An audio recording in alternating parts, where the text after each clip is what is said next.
Irmãs, irmãos, boa noite.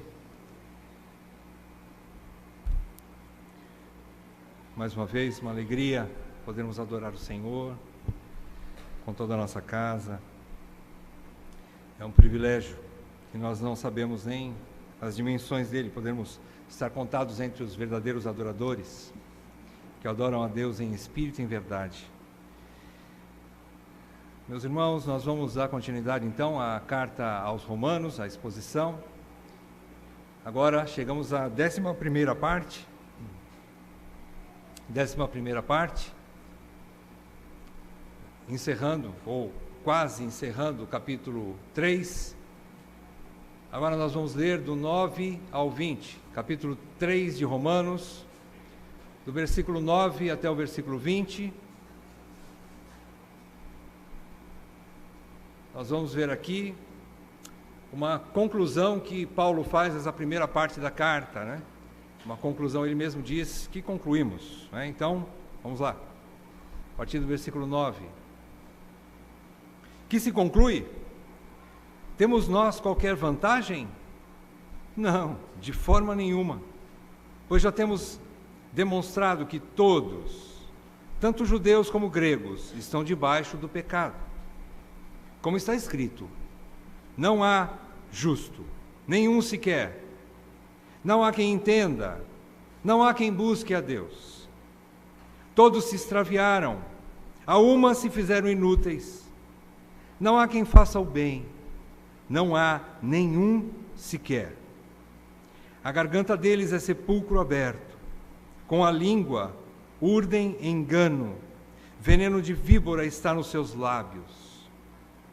A boca, eles a têm cheia de maldição e de amargura. São os seus pés velozes para derramar sangue. Obrigado. Nos seus caminhos há destruição e miséria. Desconheceram o caminho da paz. Não há temor de Deus diante dos seus olhos. Ora, sabemos que tudo que a lei diz, aos que vivem na lei o diz, para que se cale toda a boca e todo mundo seja culpável perante Deus. Visto que ninguém será justificado diante dele por obras da lei, em razão de que pela lei vem o pleno conhecimento do pecado. Oremos mais uma vez.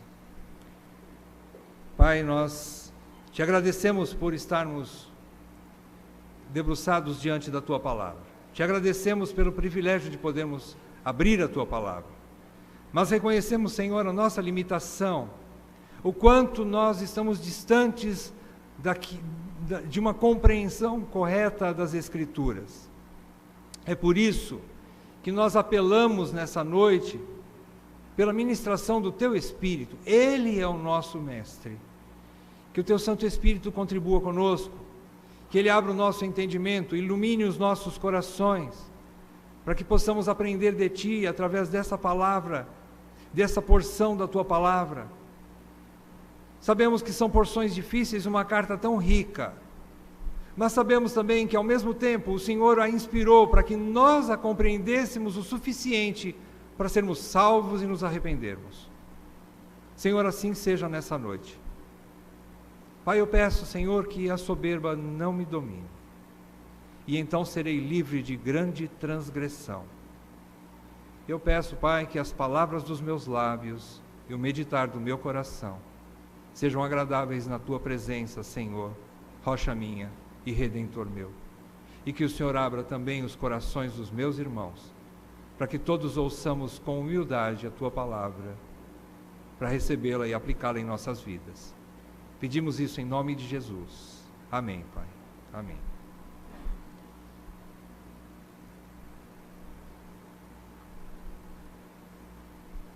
Irmãos, Paulo está chegando aqui ao final de um trecho bastante complexo. Nós falamos que esses primeiros capítulos são capítulos bastante difíceis, né, de compreensão bastante difícil. Aqui há um trecho também um pouco complexo não tanto quanto o último que nós estudamos no domingo passado, mas aqui Paulo chega à conclusão da primeira parte da sua carta aos Romanos. Ele já havia dito nessa primeira parte, em primeiro lugar, ele havia começado dizendo o amor e o respeito que ele tinha pela igreja dos romanos, a igreja de Roma. Ele não a conhecia pessoalmente, mas ele almejava estar lá um dia, ele desejava ir a Roma, até porque ele tinha um plano missionário de chegar até a Espanha. E por esse motivo ele tinha esse desejo de passar por Roma, porque era caminho, e fazer ali, quem sabe, uma base, um quartel-general para a sua missão evangelística, que ele queria avançar até os confins da terra, que naquela época, Paulo, na sua estratégia, ele entendia que Espanha era o limite que ele deveria chegar, que ele precisaria chegar. Então ele tinha esse plano de estar com eles, mas ele diz no começo da carta que não tinha conseguido até então, mas ele tinha esse desejo. Ele tinha esse desejo e também de estar com eles lá em Roma, não só para conhecer a igreja, mas também para comunicar algum dom, para trocar consolo nessa mutualidade, consolar e ser consolado. Esse era o desejo também de Paulo, de estar ali com eles para fortalecer a igreja e também para ser fortalecido pela igreja de Roma. E ele então começa a dizer, e ele chega no cume da carta, ele diz em 2 versículos o objetivo maior de ele estar escrevendo aquela carta.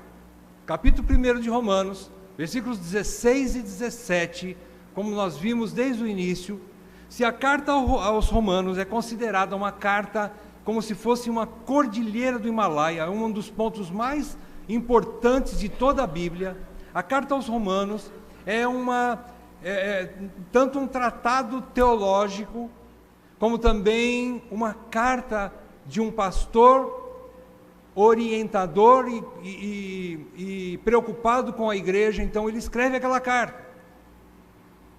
Ela é tanto difícil como também simples quando a gente vê o objetivo do irmão, do Paulo, do pastor, de auxiliar aquela igreja.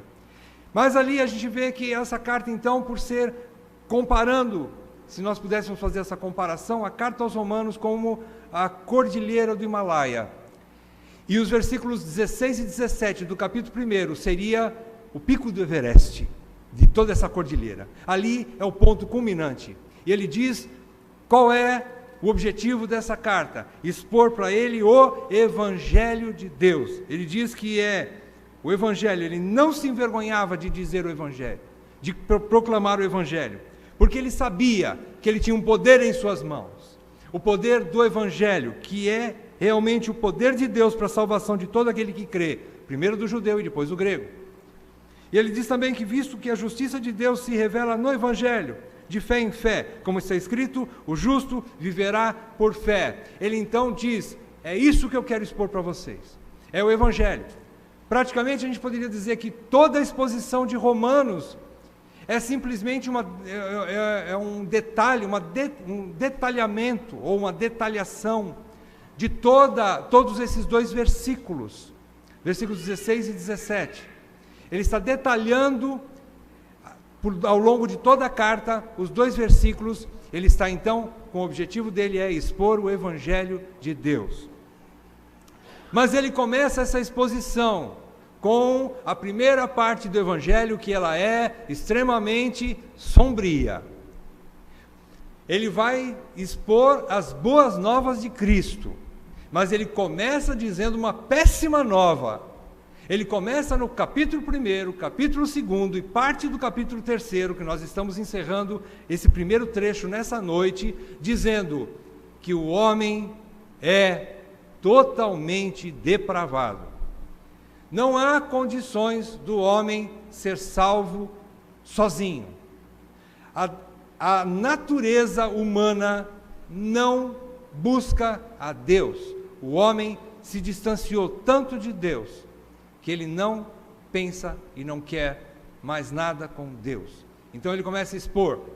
Fala primeiro dos ímpios, capítulo 1, de 18 a 32. Então ele falou sobre a impiedade, aqueles que, mesmo tendo toda a natureza como revelação de Deus, ele diz que através da natureza pode ser conhecido vários atributos de Deus, pela manifestação de Deus através da natureza. Por isso o homem é indesculpável, porque acaba não crendo em Deus, ainda que Deus, através da natureza, estivesse se comunicando, estivesse se revelando ao homem. Então o ímpio é indesculpável, e por isso ele cai, e Deus o entrega a si mesmo, e por isso ele parte para toda a imoralidade possível e imaginável. Depois no capítulo 2 ele fala então sobre os moralistas, não só os religiosos, mas muitos ímpios que viviam aparentemente bem, como justos, e eles eram então críticos dos outros. Eles metiam a lenha nas outras pessoas, só porque eles se achavam melhores do que os outros.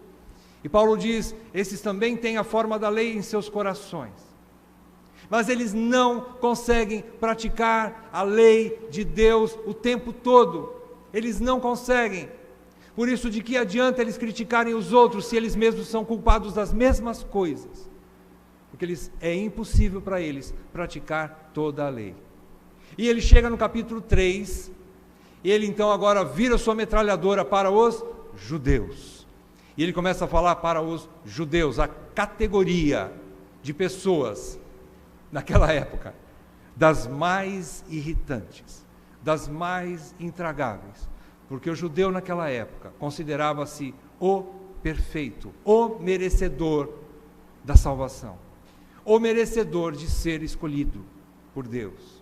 O judeu achava-se o último biscoito do pacote, não é? Como se diz popularmente. Ele achava que ele tinha o direito de ser salvo.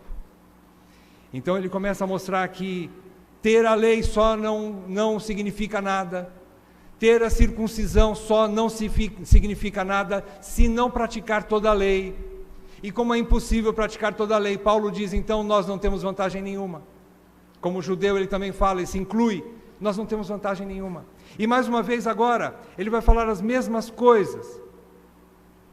Ele vai dizer então, que no capítulo 3, versículo 9, ele diz que se conclui, temos nós qualquer vantagem? Por que ele diz nós? Ele é judeu também, então ele se inclui, finalizando agora a história, a conversa com os judeus.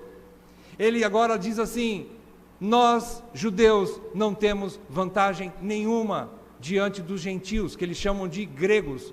Naquela época, na visão dos judeus, haviam os judeus, que era a classe especial de pessoas, que eram os eleitos de Deus, e a rapa, né? Que eram os gentios, ou os gregos, como eles se referiam no Novo Testamento. Os gregos significa todas as outras nações fora o povo judeu. Então ele está dizendo agora, nós não temos vantagem nenhuma. Ele está expondo nesses versículos, dizendo que, aliás, ao longo de todos esses 3 capítulos, ele quer deixar bem claro, ele quer amarrar todos os pontos, para não deixar nenhuma dúvida de que todo homem é depravado, todo homem é indigno, todo homem é indesculpável diante de Deus. Ele quer fechar todas as frestas que poderiam ter de qualquer controvérsia a respeito dessa alegação de Paulo. A primeira alegação do Evangelho, sombria, terrível, má nova para todo homem, é verdade, mas começa por aí. O Evangelho tem valor porque começa por aí, mostra que ninguém é justo diante de Deus, ninguém é justo diante de Deus.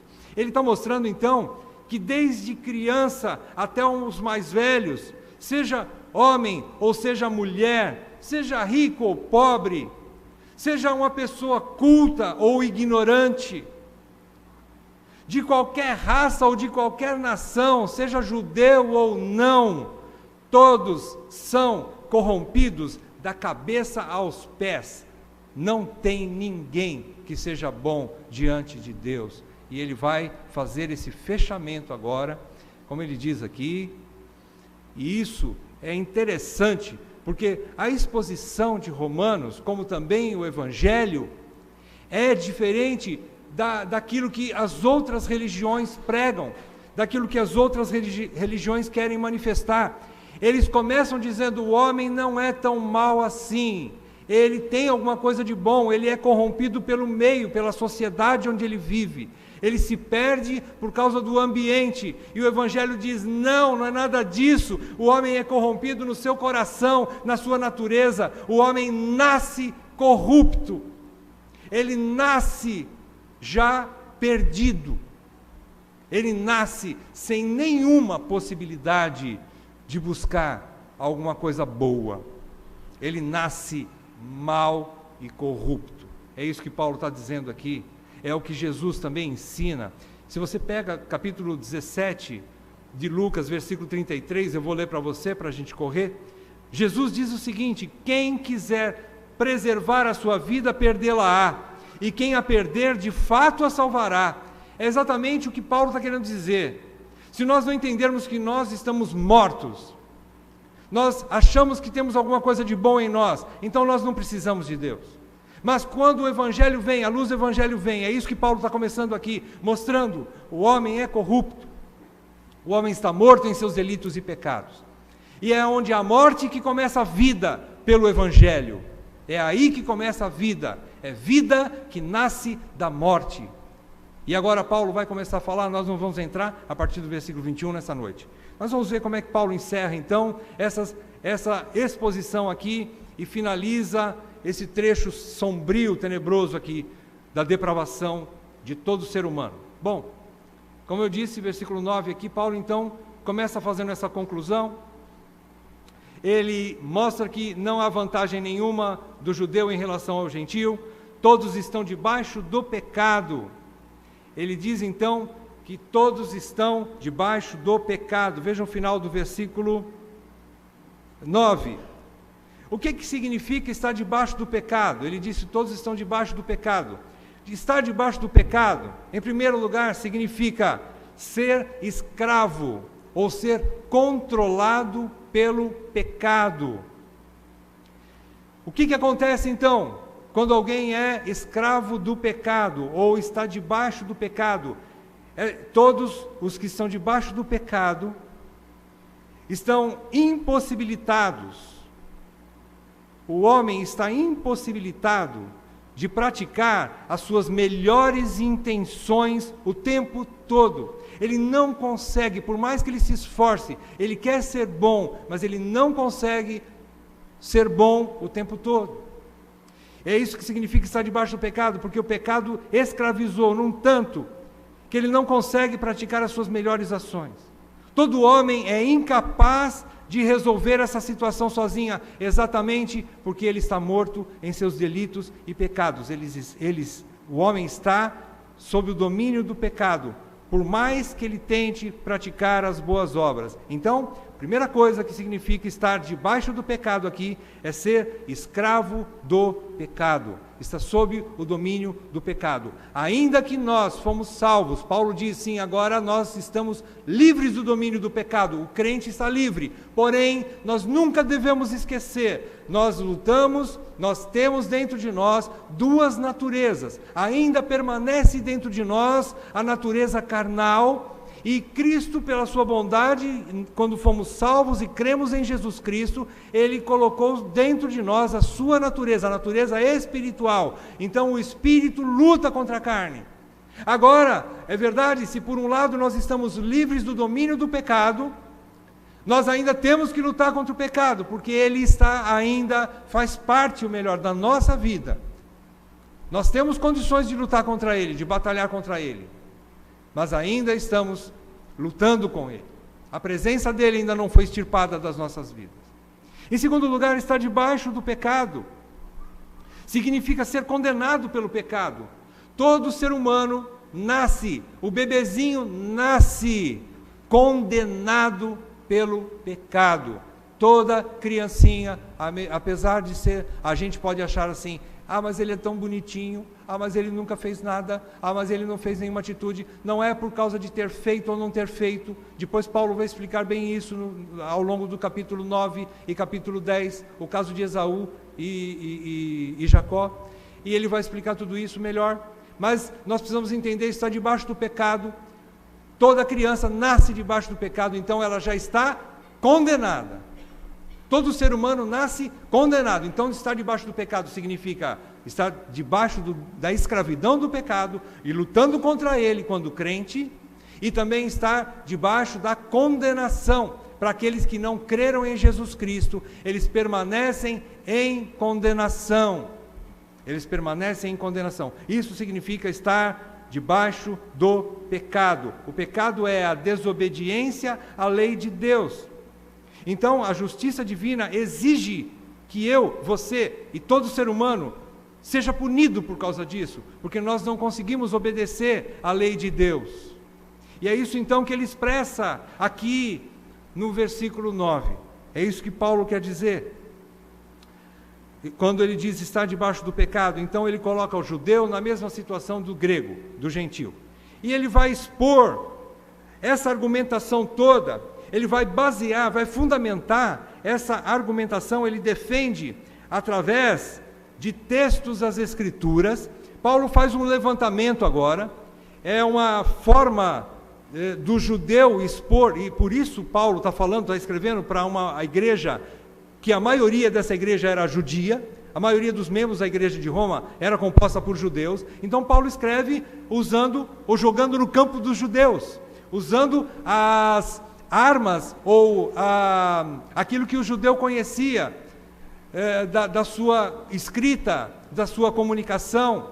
E ele então faz um encadeamento de textos ligados, unidos por um tema em comum, e ele gruda esses textos como se fosse uma corrente que tem um elo grudado num segundo elo, num terceiro elo, num quarto elo, e assim todos esses elos, que são versículos do Velho Testamento, ele vai então basear, e ele está jogando no campo dos judeus, porque ele vai expor textos do Velho Testamento, que o judeu reconhecia a autoridade da escrita do Velho Testamento. Então ele pega textos do Velho Testamento, na sabedoria de Paulo, faz esse encadeamento para provar o seu argumento, e ele começa a expor então, desde o versículo 10, vários textos, né?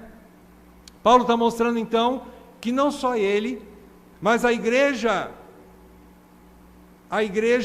primitiva reconhecia a autoridade do Velho Testamento como a palavra de Deus inspirada, inerrante e suficiente. Paulo reconhecia isso. Ele pega então vários textos. Se eu não fiz a conta errada, Paulo pegou 6 citações do livro dos Salmos e uma do livro de Isaías, do texto do versículo 10 até o versículo 12. Então são 7 textos do Velho Testamento. Paulo começa citando do versículo 10 ao 12, o capítulo 14 dos Salmos, versículos 1 a 3, que é o mesmo texto, ele é gêmeo do texto de Salmos 53, de 1 a 3. Então, a gente percebe aqui que até o versículo 18, acho que eu falei errado, até o versículo 18, Paulo usa 6 textos dos Salmos e um texto de Isaías. Vamos então, nessa primeira parte, do versículo 10 ao versículo 12, Paulo está falando, e ele está usando o texto de Salmo 14, de 1 a 3. Qual é o argumento, qual é o ensinamento de Paulo aqui nesses versículos? Ele está mostrando que os 6 efeitos do pecado no âmago do homem. Ele está mostrando, do versículo 10 ao versículo 12, que os efeitos do pecado na mente e no coração do homem. Vamos ver o que ele fala sobre isso. Ele fala 6 efeitos que o pecado causou dentro de nós, dentro do ser humano. Primeiro deles, versículo 10, ele fala da injustiça. Ele diz: não há justo, nenhum sequer. O que significa isso que Paulo está querendo dizer?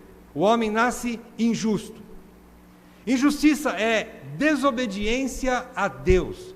Na Bíblia, quando alguém é considerado justo, ele só pode ser considerado justo na Bíblia quando ele é justificado por Deus. somente nesse caso. O justo na Bíblia é aquele que é justificado por Deus. A gente precisa entender que injustiça, então, é a prática ou a desobediência à lei de Deus. Então, o justo na Bíblia é alguém que foi justificado por Deus e não está alicerçado na sua justiça própria. Isso que é justo na palavra de Deus. Então ele começa mostrando o primeiro efeito do pecado: o homem é desobediente, o homem é injusto. Não há um justo, ou seja, não há um que possa obedecer a Deus plenamente o tempo todo. É isso que ele quer dizer com injusto. Primeiro ponto. Segundo ponto, versículo 11, ele diz: não há quem entenda. O que é que o pecado, qual o efeito do pecado aqui? A falta de entendimento.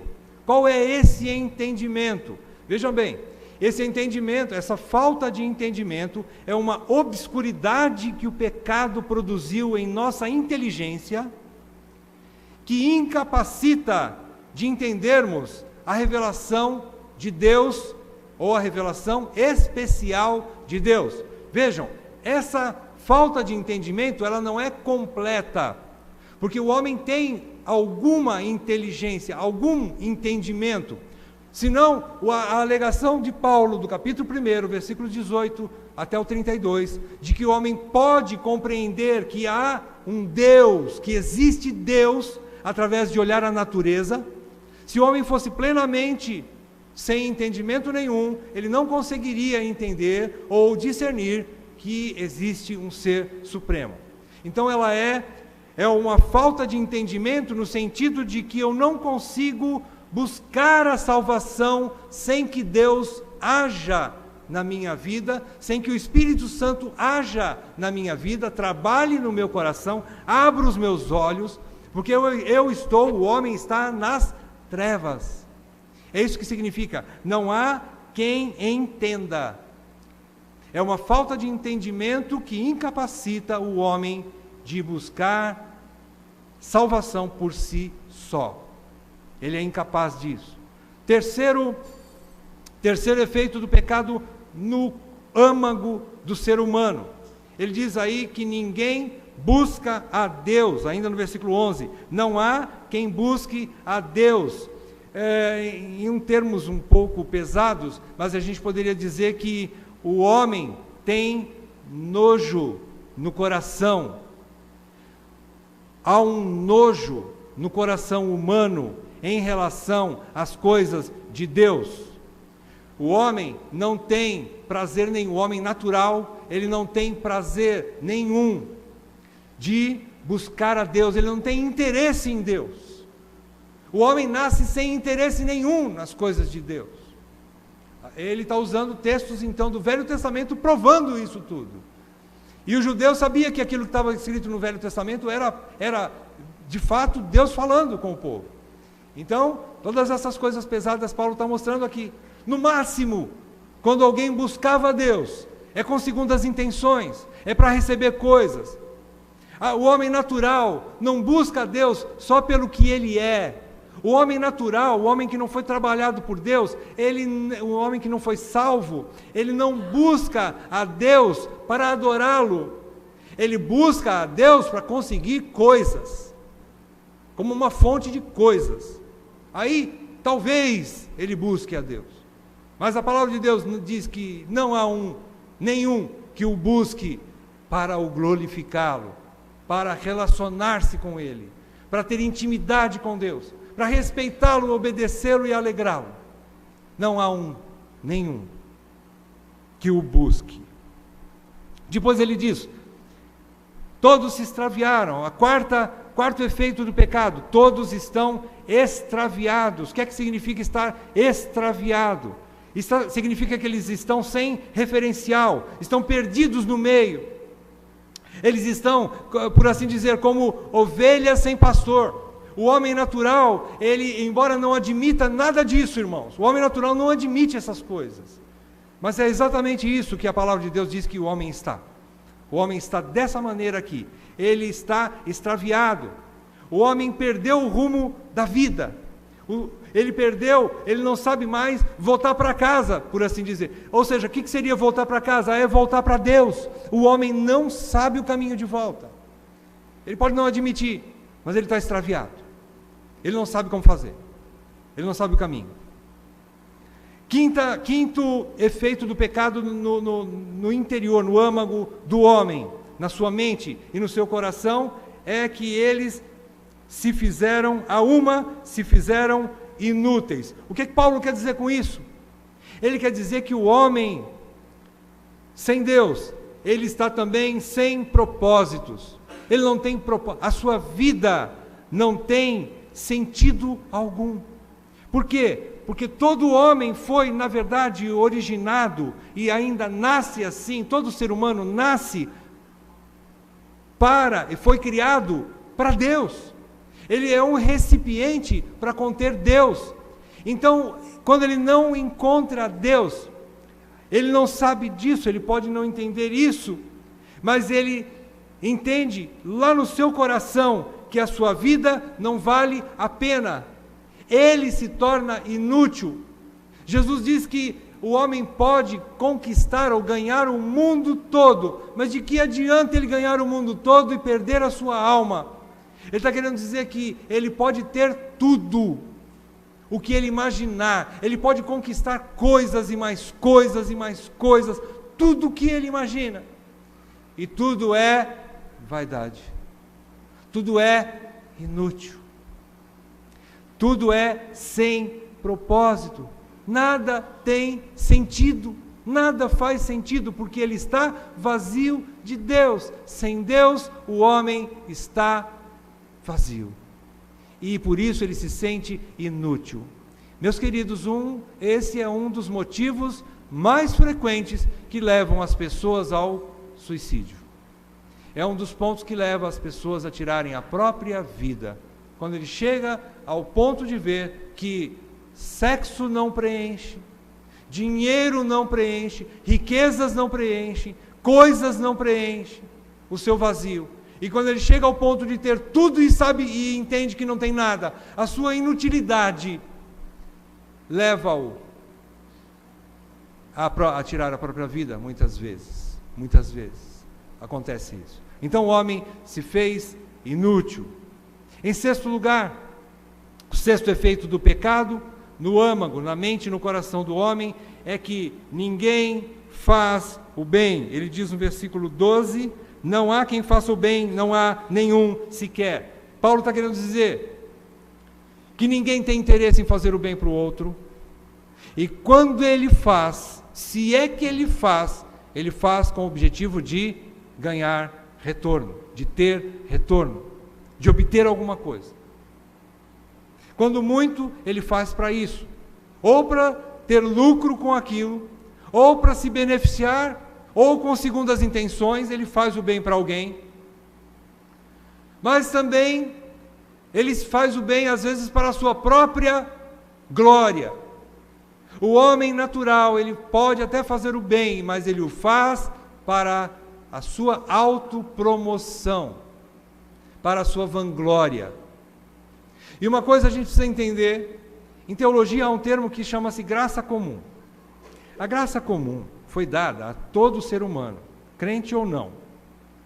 Muitos cientistas, por exemplo, eles descobrem coisas importantes na área científica que são benéficas, fazem o bem para a humanidade. Quando eles descobrem, por exemplo, a cura de uma doença, ele fez o bem. Quem está agindo nele para que ele descubra aquilo? Apesar da sua incredulidade, porque a grande maioria da área científica é incrédula. Mas quem age ainda assim nos incrédulos cientistas? É Deus. É sua graça comum. Deus tem interesse nisso, em alguma coisa na sua soberania, Deus permite que essa graça seja compartilhada ao homem e o homem possa criar coisas para o bem. Agora, o homem em si, ele jamais vai atribuir ou consagrar aquilo a Deus, o homem natural, eu digo. Ele não vai dizer assim, olha, isso aqui não fui eu que fiz, é Deus que me deu graça para isso. O homem natural não entende e não fala isso. Ele não atribui, ele não tributa a Deus a glória. Ele pega para si. a honra de ter feito aquilo. Então, por causa disso, o bem da palavra de Deus, fazer o bem aqui significa, aos olhos de Deus, fazer o bem é alguém que faz uma coisa boa e diz assim: Senhor, eu faço isso para a tua glória. Isso é fazer o bem aos olhos de Deus. E quando o homem não faz isso, ele pode até fazer uma coisa boa, mas ele não fez bem algum. Para Deus, não é bem aos olhos de Deus. É isso que Paulo está querendo dizer aqui.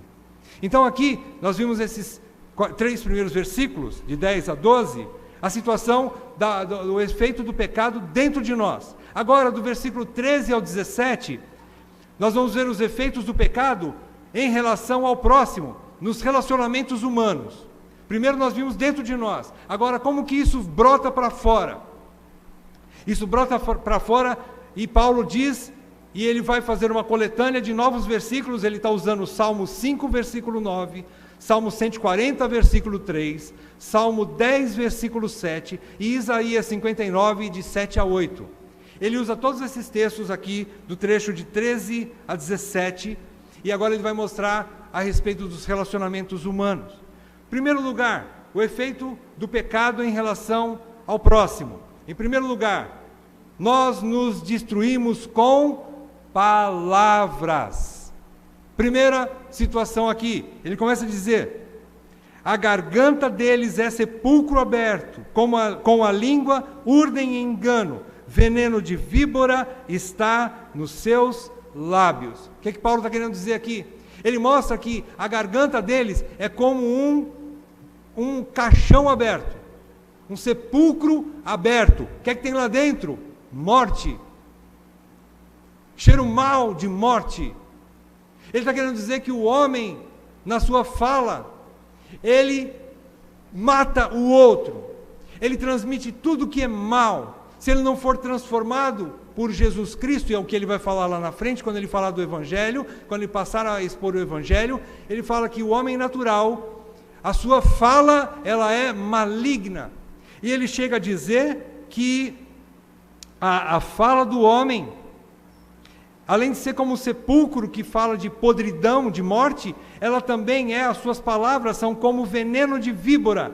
O que significa veneno de víbora? Significa que ela engana, eles urdem engano, veneno de víbora está nos seus lábios. Quando ele fala contra o outro, ele fala com a intenção de matar, ele fala com a intenção de ferir, ele fala com a intenção de derrubar, de maltratar. São palavras que ferem, palavras venenosas. Essa é a intenção da fala do homem sem Deus, da pessoa. Prestem bem atenção, não estou falando só para os homens no sentido masculino, né? Homem, eu quero dizer genericamente, né? Homem e mulher. Mulher também faz a mesma coisa, sem a graça de Deus, obviamente, né? Então, ele está querendo mostrar aqui que a fala é uma fala maligna. Sem a transformação de Deus, ele fala para matar, ele fala para envenenar, para destruir a reputação do outro. Ele quer destruir, ele quer derrubar o outro. Enquanto o outro está crescendo, ele tem, por sua inveja ou por sua maldade de coração, ele quer que o outro caia. E pior, como uma víbora, ele mostra aqui traição. A víbora, ela é astuta, ela é enganosa, e mostra que fazem isso às vezes por trás, não tem coragem de fazer pela frente, e falam isso por trás das pessoas. Eles querem ferir com a boca, com as suas palavras. E diz ainda no versículo 14, a boca eles a têm cheia de maldição e de amargura. Cheia de maldição e de amargura quer dizer que eles não querem o bem do outro, em nenhum momento eles desejam o bem do outro. Se ele puder falar contra o outro, a ponto de destruir, é isso que ele quer. A boca deles só amaldiçoa.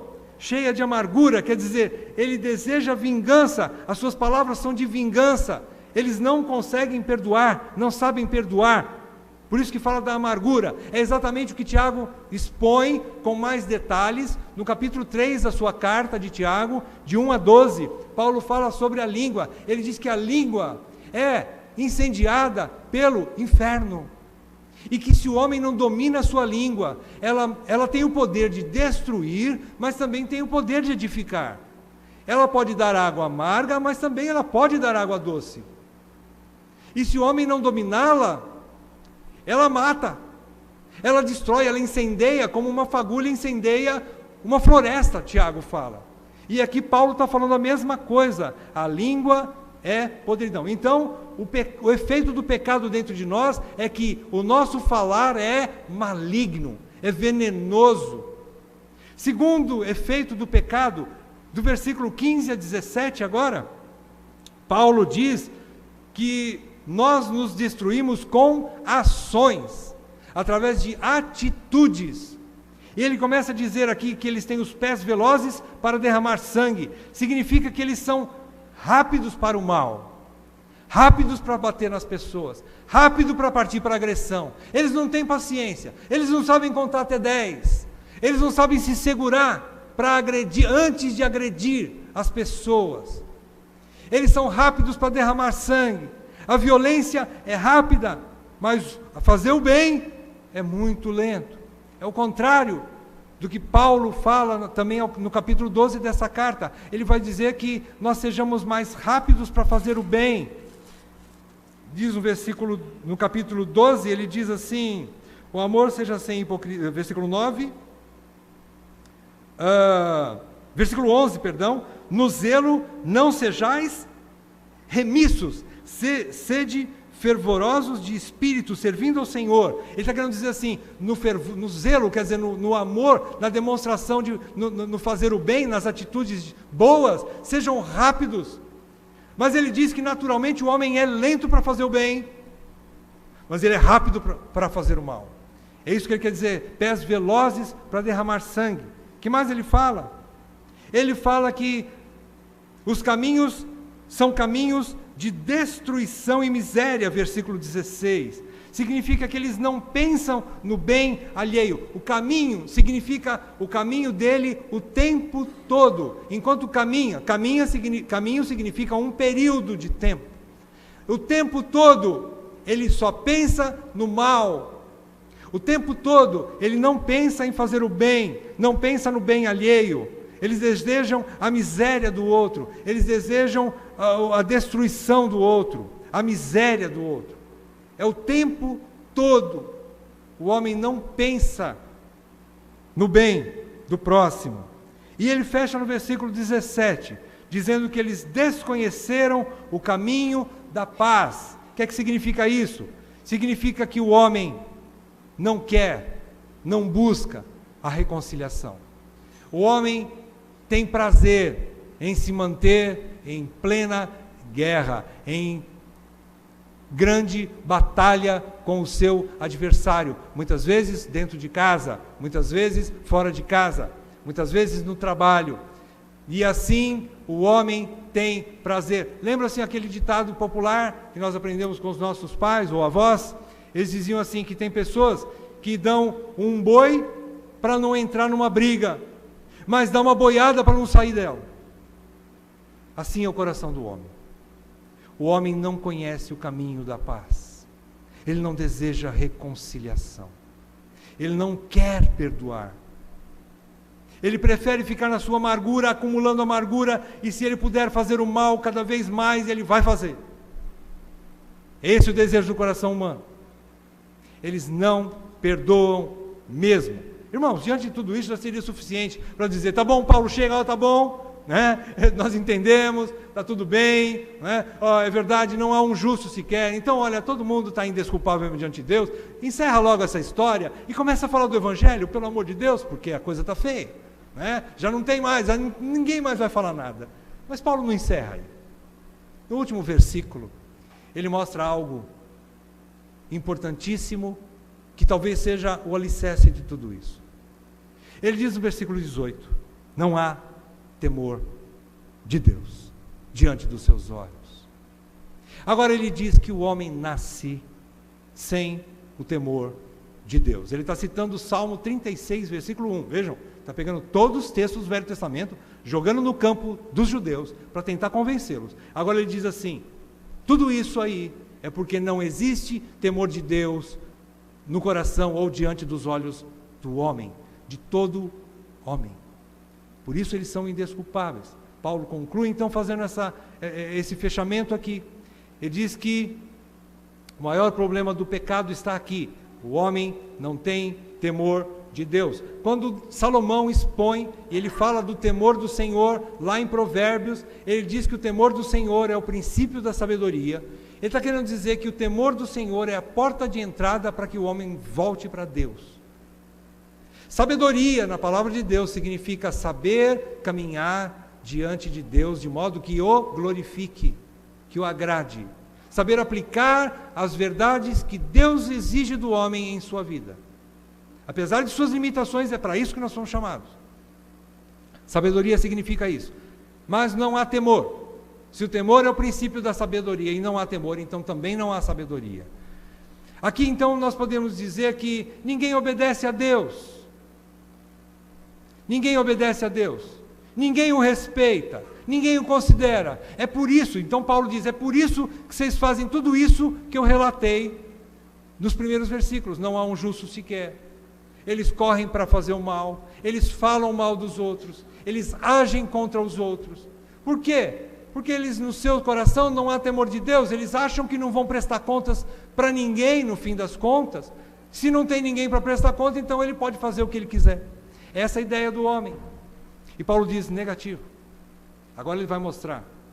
Então, ele encerra essa argumentação usando todos esses textos, falou que o homem é depravado em seu interior, o efeito do pecado no interior do homem, o efeito do pecado em seu relacionamento com o próximo, e o efeito do pecado no seu relacionamento com Deus.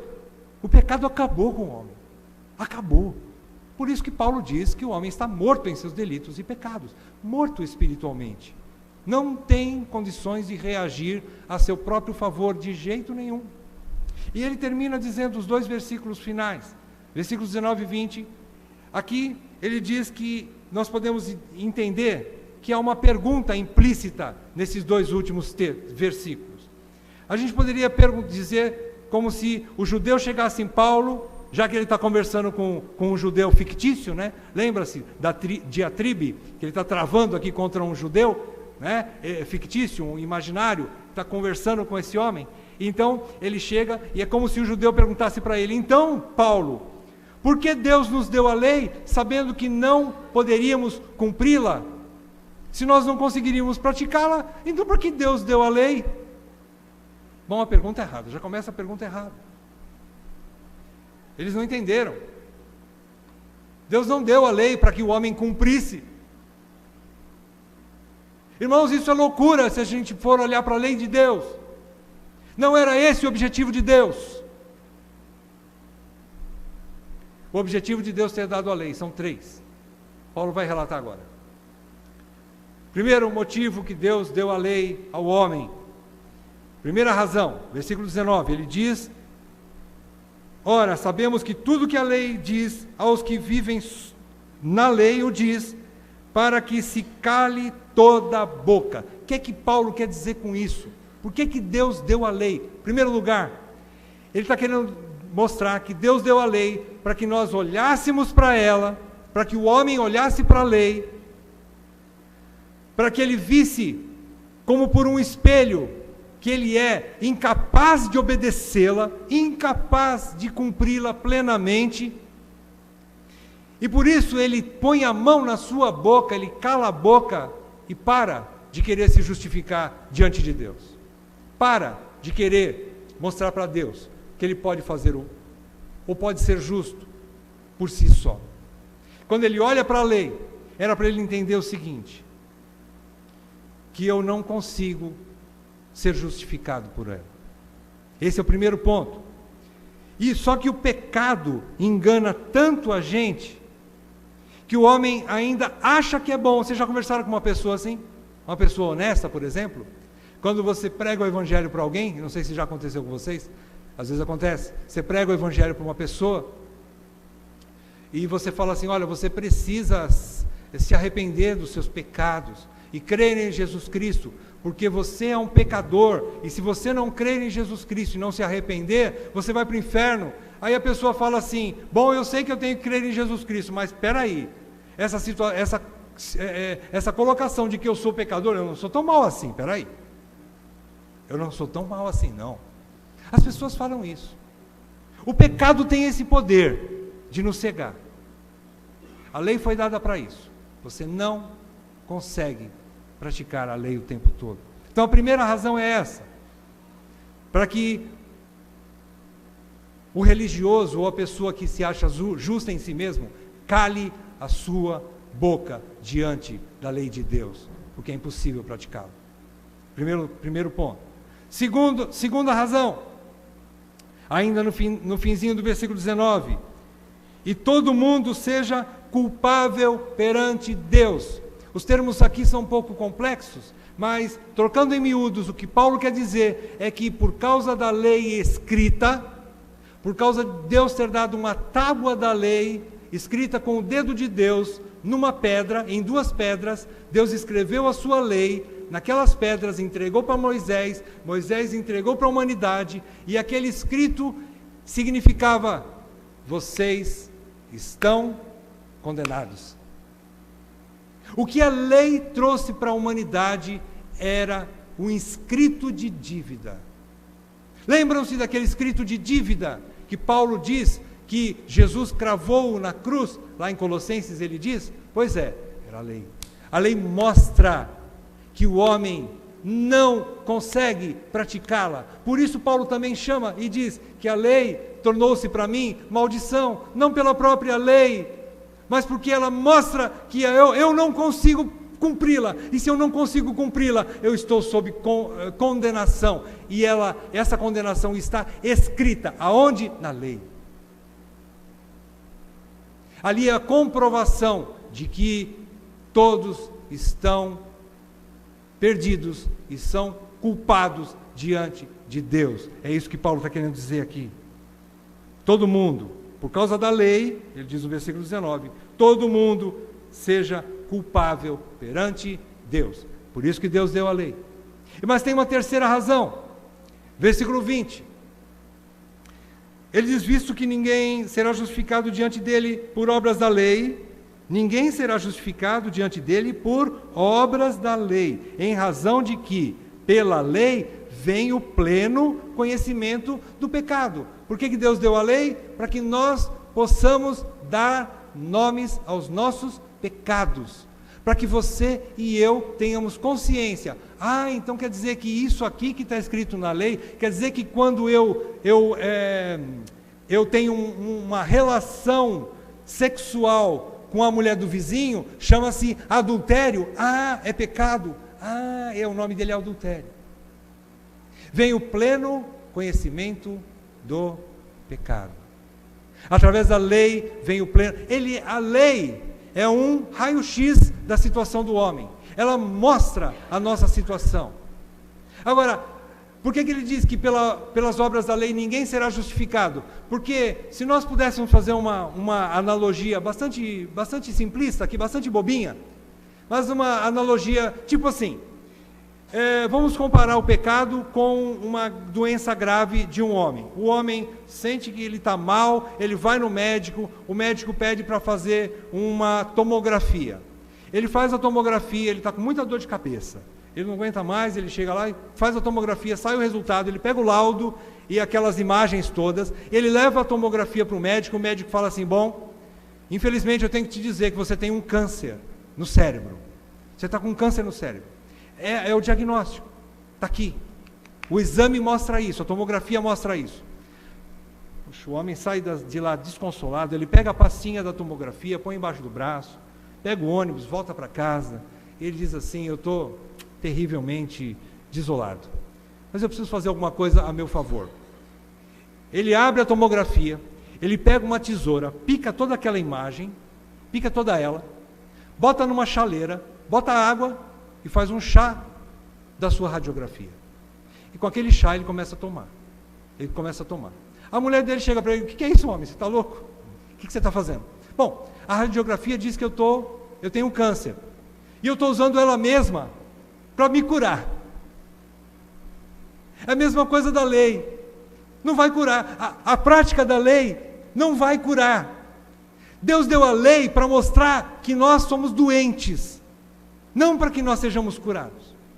Ele deu a lei para mostrar para nós, é impossível você praticá-la. Ela serve somente para mostrar o pleno conhecimento do pecado. É para isso que Deus deu a lei. É para mostrar para trazer o pleno conhecimento do pecado. O remédio, ele ainda não falou nada de remédio ainda. Paulo não está tocando ainda no assunto. Então ele fecha dizendo isso. Ele está mostrando então que o veredito então qual é o veredito? Versículo 20. Ninguém será justificado diante de Deus por obras da lei. Ninguém. Querer fazer tudo certinho, vai chegar uma hora que eu não vou conseguir. E eu não vou ser justificado por isso. Ele vai mostrar que a justificação é outra coisa. Ele já tinha dado a dica lá no versículo 16 e 17 do capítulo 1. A fé é pela fé. A minha justificação é pela fé. E ele vai começar a falar a partir do versículo 21. Aqui nós encerramos todo esse trecho bastante difícil, bastante pesado, bastante doído, bastante negro da situação humana. Paulo então encerra com isso, com esse veredito. E o que nós podemos tirar de aplicações para nós nessa noite? Apesar de texto rico, eu pude ver algumas aplicações, quem sabe mais básicas aqui para nós, para que nós possamos aplicar em nossas vidas. Primeira delas, nós precisamos entender que nós somos escravos do pecado e não podemos nos transformar sozinhos. Nenhum homem pode se transformar sozinho. E mesmo sendo salvo, apesar da Bíblia dizer que eu não sou mais escravo do pecado, é verdade, mas eu dependo de Deus. E se eu não me apegar a Deus, eu nunca serei transformado, eu nunca serei liberto da escravidão do pecado. Eu ainda preciso de Deus e vou precisar dele até a morte. Todos nós vamos precisar de Deus até a morte. Então, primeira aplicação, essa transformação de vida, ainda que eu queira ser um marido melhor, ainda que eu queira ser um pai melhor, que eu queira ser um irmão melhor para vocês, eu quero abandonar o meu pecado, eu quero ser transformado, eu não consigo fazer isso sozinho, eu dependo da graça de Deus. Segundo lugar, segunda aplicação, se você consegue fazer alguma coisa boa, guarde isso no teu coração, não se vanglorie por isso. Não bata no peito e diz, eu sou o cara, eu sei fazer tudo certinho. Não sei como é que minha mulher ainda não se tocou que eu sou o cara. Irmãos, se nós fazemos alguma coisa boa, é pela graça de Deus em nós. É pela graça de Deus. Não se vanglorie, não bata palmas para si mesmo, não olhe no espelho e diga e cante assim para você mesmo, ó, quão grande és tu, diante do espelho. Não faça isso. Seja humilde diante de Deus. Se você consegue fazer alguma coisa que preste na tua vida, dê graças a Deus. Dê graças a Deus.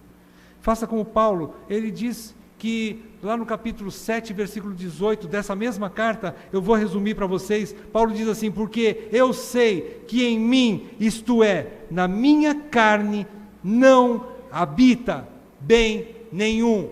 Paulo, o apóstolo.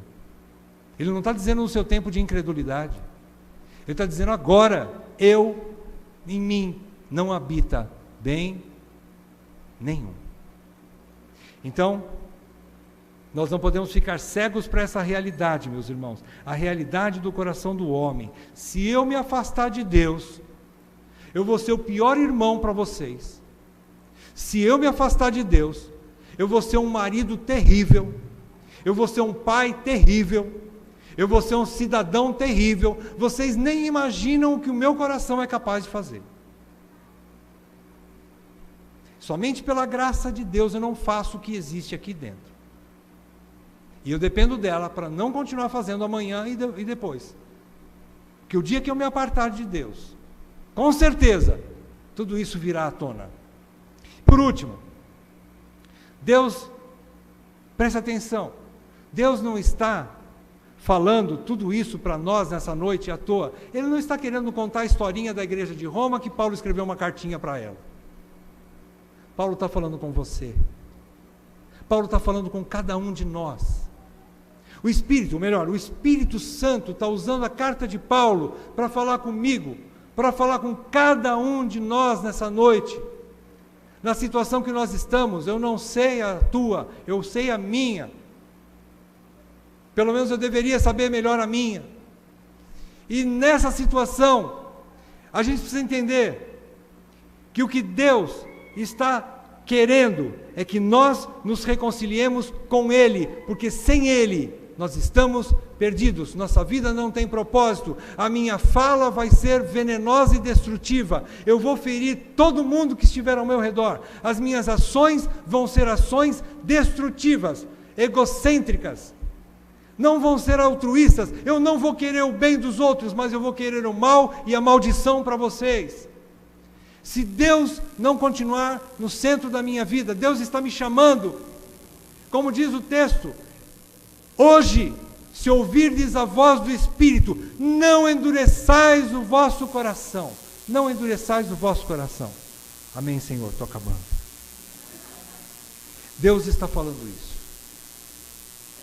Deus está tocando no nosso coração. Irmão, irmã, não volte para casa e não deixe essa palavra de lado. Peça para que Deus aplique em sua vida essas verdades, de alguma forma que eu nem imagino, mas que Deus o faça, para a glória dEle e para a tua salvação. Oremos. Pai, te agradecemos, Senhor, pela tua palavra, te agradecemos pelo poder das Escrituras, te agradecemos, Senhor, porque sabemos que a tua palavra não volta vazia para o Senhor, mas ela cumpre o teu propósito, ela é poderosa para isso. Senhor, queremos descansar nessa verdade. Por favor, Senhor, eu te peço que vidas sejam transformadas aqui nessa noite, que famílias sejam restauradas, que casamentos sejam restaurados, que relacionamentos fraternais sejam restabelecidos, que nós possamos voltar para Deus, que é aquele que nos reconcilia com o nosso inimigo. Senhor, que nós possamos nos arrepender dos nossos maus caminhos. Senhor, que essa palavra não fique lá somente como história, lá na época de Paulo, mas que ela volte e seja presente em minha vida e na vida dos meus irmãos nessa noite. Senhor, que ela opere para que eu me entristeça profundamente no meu pecado, na minha vã maneira de viver, egoísta, para que eu me arrependa dos meus maus caminhos, para que eu me converta ao Senhor, para que o Senhor me cure, para que eu possa fazer o bem com mais rapidez, para que as minhas palavras sejam úteis para a edificação daqueles que me ouvem. Mas eu preciso, Senhor, que o Senhor gere dentro do meu coração o temor do Senhor, porque sem o temor do Senhor, eu não me arrependo dos meus pecados, nós não nos arrependemos dos nossos pecados. Senhor, cria em nós o temor de Deus, faz com que nos arrependamos amargamente, choremos, porque a tristeza, segundo Deus, produz arrependimento para a vida. Senhor, é isso que eu peço para essa igreja, em nome do nosso Senhor Jesus Cristo. Amém. Amém.